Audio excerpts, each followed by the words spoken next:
நானும் உங்க வீடியோஸ்க்கு வந்து எவ்வளவுதான் பொறுமையா இருந்து ரிப்ளை போட வேணாம்னு நினைச்சாலும் கடுப்பேத்துறீங்க மயிலாடுங்கிற மாதிரி கடுப்பேத்துறீங்க ஜூலி மேடம். நீங்க உங்க தலைமை தான் சொல்லியிருக்காங்க இல்லையா, தனி நபர் விமர்சனம் வேணான்னு சொல்றாங்க, பெரியவங்க சொல்றாங்க, அதை கேளுங்களேன்.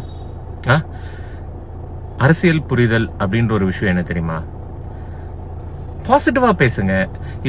இப்போ நீங்க வந்து தமிழக அரசோட சாதனைகளை பத்தி பேசுறீங்கன்னா அது ரொம்ப சந்தோஷமான ஒரு விஷயம், நாங்களும் தெரிஞ்சுக்கிறோம். It will be very informative and நல்ல விஷயம். அப்படிதான் அரசியல் பண்ணணும் என்ன பொறுத்த வரைக்கும். This is my opinion.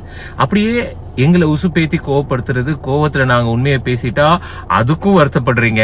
அப்ப என்ன சொல்ல வரீங்க? நீங்க எங்களை குத்திக்கிட்டே இருப்பீங்க, டிவிகேவையும் எங்க விஜயனாவையும் குத்திக்கிட்டே இருப்பீங்க. நாங்களும் சரி போனா போது இதெல்லாம் இக்னோர் பண்ணிடணும், இவங்க பேசுறதுனால இதெல்லாம் உண்மையாயிடாது அப்படிங்கறதுனால நாங்களும் இக்னோர் பண்ணிட்டு தான் இருக்கோம். பட் எல்லாத்துக்கும் ஒரு லிமிட் இருக்கு இல்லையா? இங்க பாருங்க, நான் சீரியஸாவே சொல்றேன், ஒரு கேஸ் சுப்ரீம் கோர்ட்ல அவங்களோட ஆர்டர் படி சிபிஐயோட இன்வெஸ்டிகேஷன்ல இருக்கும் போது அந்த கேஸ பத்தி பேசக்கூடாது.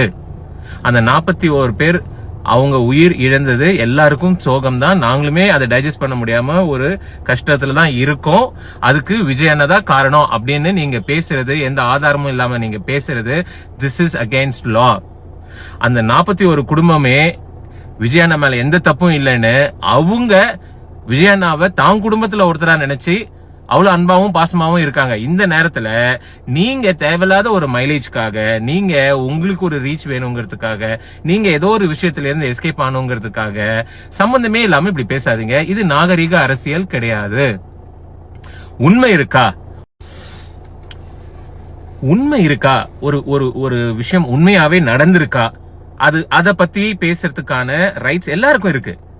ஆனா உண்மையா இல்லையானே தெரியாம இது என்ன நடந்திருக்குன்னு இன்னும் யாரும் ஒரு முடிவுக்கு வராம இந்த மாதிரி நீங்க மறுபடியும் இதை ரிப்பீட் பண்றீங்க. ஆல்ரெடி உங்களோட ஃபர்ஸ்ட் வீடியோ நினைக்கிறேன், அதுலயும் இதே மாதிரி பேசிருந்தீங்க, இப்பயும் இதே மாதிரி பேசுறீங்க.